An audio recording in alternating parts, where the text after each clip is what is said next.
In this video, I'll show you how to apply Google's 4 golden signals to monitor applications in Kubernetes. The biggest advantage of the approach that I'm going to show you is that you don't need to implement any special metrics on the application level. All the metrics for the latency, traffic, and errors will get from the Nginx Ingress Controller itself. For the latency graph, you'll be able to see multiple percentiles. P99 latency shows that 99% of all requests to your service completed faster than the given latency number. For P90, it's 90% of requests, and similar logic for the P50. Percentiles are a really great and easy way of understanding the real performance characteristics of your application. On the other hand, averages are ineffective because they're too simplistic and one-dimensional. The Grafana dashboard that we're going to create in this video will allow you using variables to switch between all your ingresses in the cluster. Also, it's very important not to only monitor the latency of the successful requests,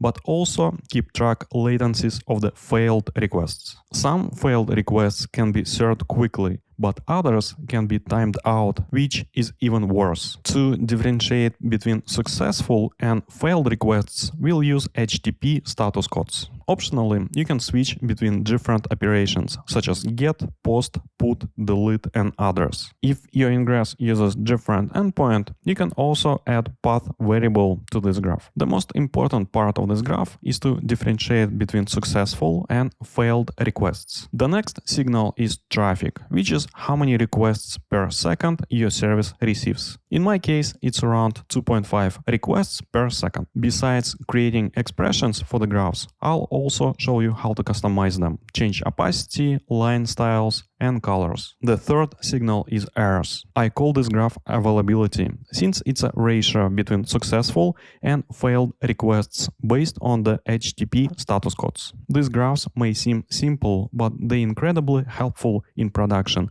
to pinpoint the problematic service. For example, based on the spikes in latency, you can determine that your service may have issues connecting to a database or a cache such as Redis, and so on. The final signal is saturation, or in other words, how full your service is. It's very hard to create a single generic chart.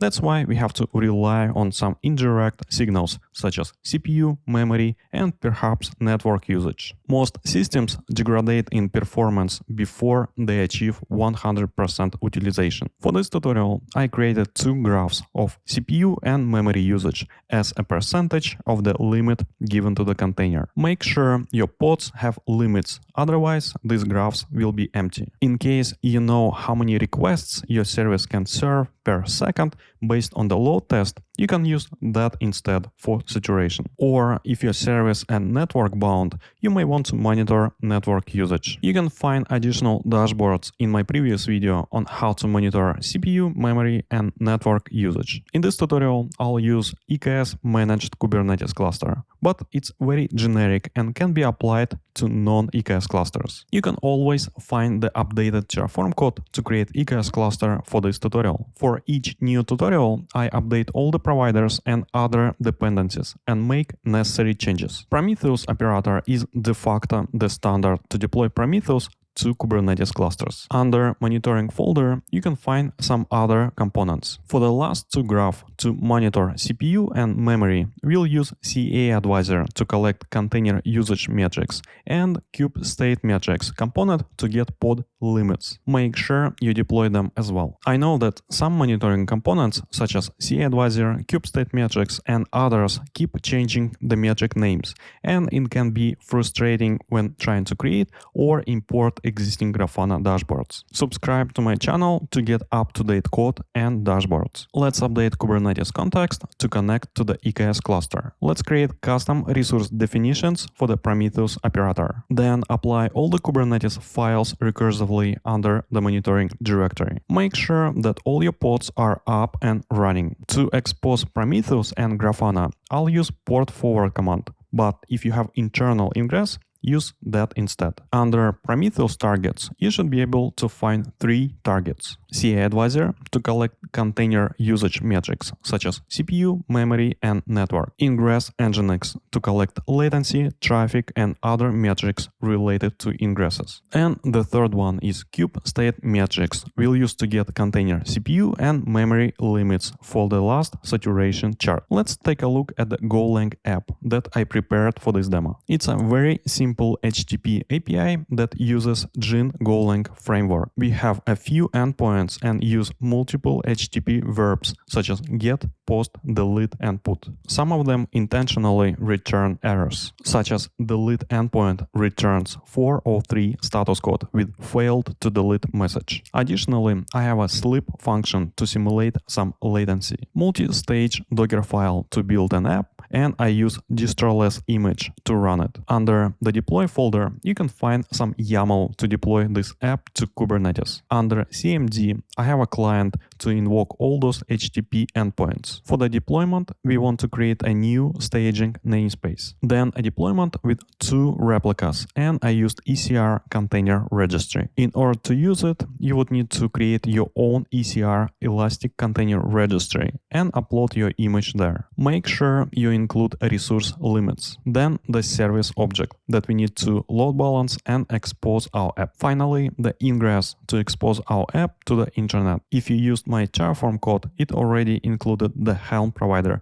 to deploy Nginx Ingress Controller and updates the ingress class to the external ingress Nginx. To make it work, you need either remove the host or update it to yours. Go ahead and deploy the app from the terminal. Verify that the app is running. Check the ingress. We need to create a CNAME record to make ingress work. The CNAME must point to the Nginx Ingress Controller public load balancer. I use Google domains, but the process is similar to all domain hosting providers. In a few minutes, let's verify that we can access the app from the Kubernetes. The device endpoint should return all the devices. Then, if we try to delete one of the devices by ID, we should get 403 forbidden. Now, let's explore what metrics are available to us from the Prometheus. To plot latency graph, we'll use request duration seconds bucket metric exposed by the ingress controller. It is the total time for Nginx and upstream servers to process a request and send a response back to the client. This is a histogram that samples observations, usually things like request durations or response sizes, and counts them in configurable buckets. It's way more efficient than using a simple counter. For example, this bucket counts requests that are less or equal to 0.5 milliseconds. If you used YAML to deploy Grafana, the default username is admin and the password is DevOps123. You can change it by updating the Kubernetes secret. First, make sure that the data source is working properly. Create a new dashboard.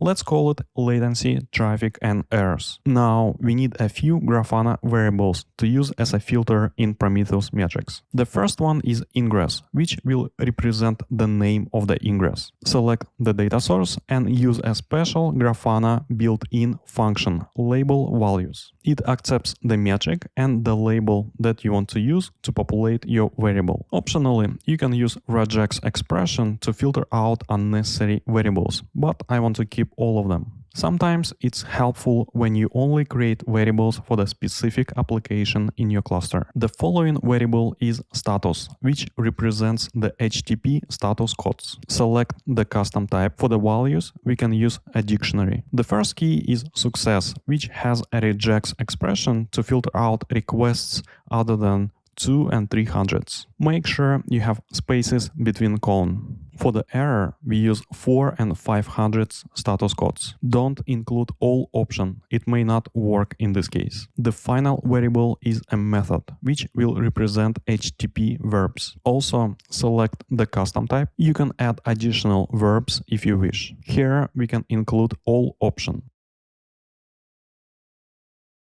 That's all. Now save the dashboard and create a new panel.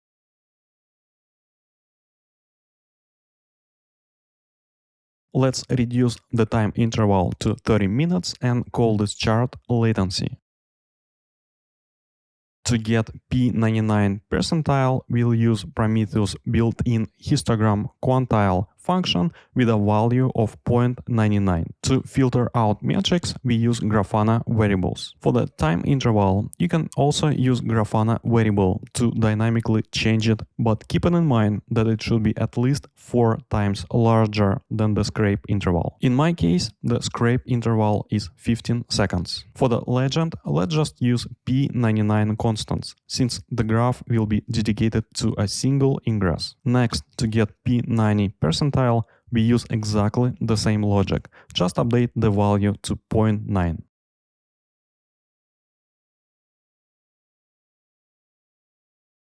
The last query is for P50 percentile.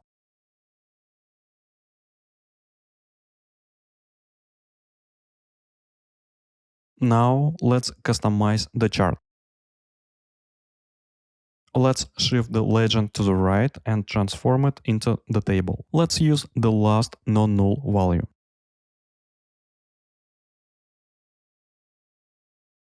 Change the line interpolation, width, and fill opacity.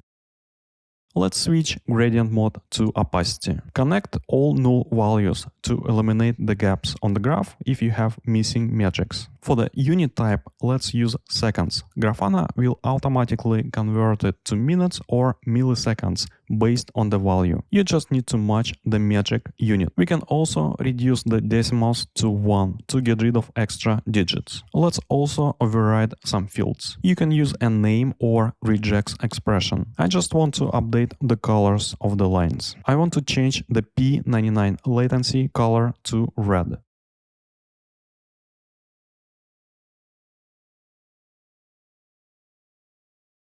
Then change the color for P90 latency to yellow. It's totally optional, but in my opinion, it looks better.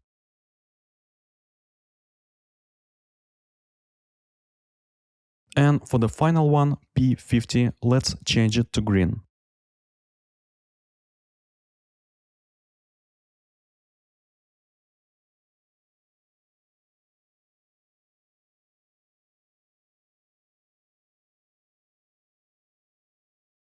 Alright, the first graph is done. For the demo, let's make it larger and set refresh rate to 5 or 10 seconds. We're going to be using this client to generate some traffic. Some of those endpoints will return errors. Let's run it and switch back to the Grafana.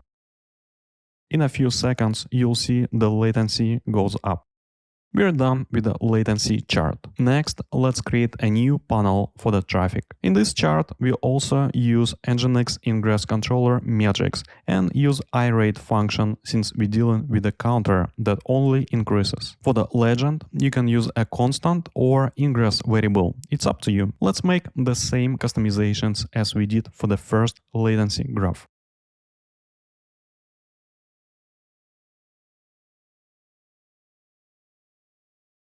For the unit type, let's use requests per second.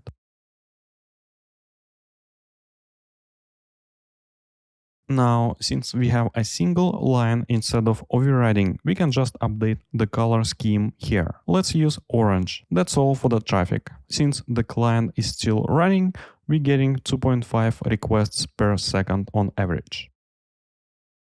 The last panel for this dashboard is availability.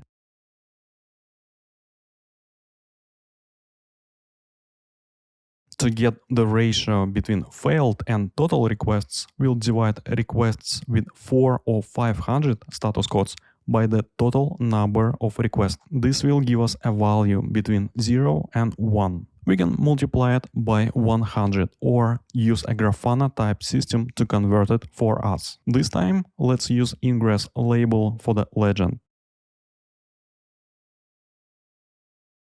Then the same customizations.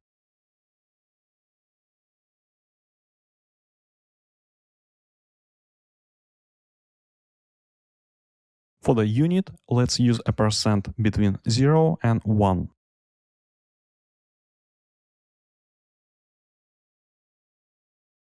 And make this graph green.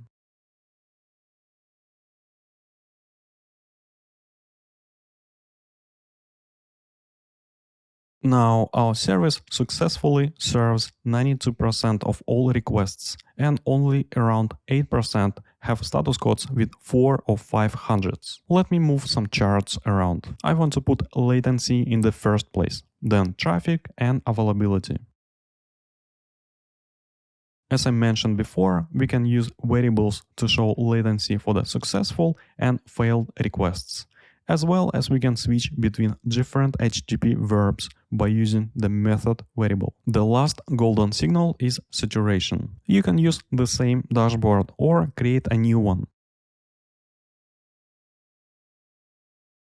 Let's call it saturation.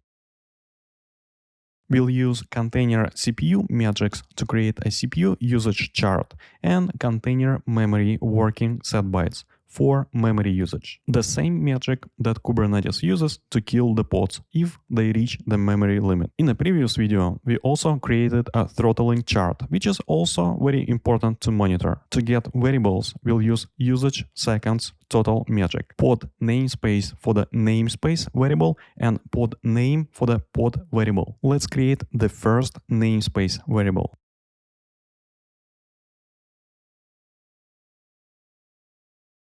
Include all option in case you want to monitor not only applications that use ingress. And the second one is pod. Don't forget to filter by the namespace as well and include all option.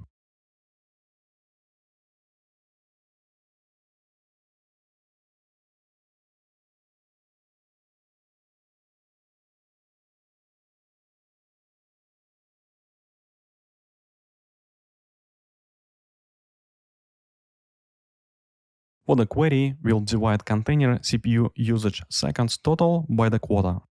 In case you use older version of containerd or even Docker container runtime, remove the containerd kind label. Since each pod can have multiple containers, let's sum by both container and pod and include container in pod labels in the legend.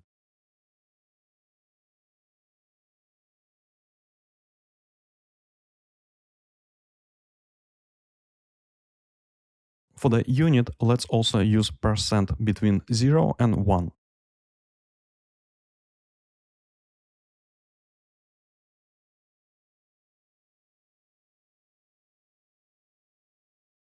Now you can use namespace to filter pods. In the staging namespace, we have 2 pods that use approximately only 5% of the CPU. You can also switch between pods. Let's add another panel for memory usage as a percentage of the limit. CA Advisor uses gauge metric type for the memory that can go up or down, and we don't need to use a rate function.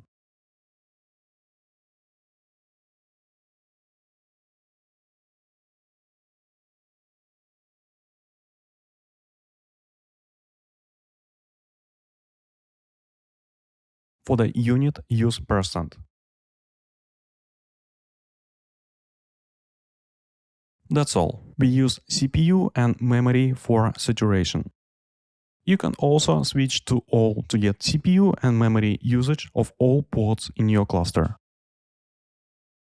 The last thing that I want to do is add a threshold for availability graph. Let's use 80% for the threshold value and change the color to the dark green. If you want to learn how to monitor persistent volumes or get more detailed graphs for CPU, memory, and network usage, you can watch these 2 videos. Thank you for watching, and I'll see you in the next one.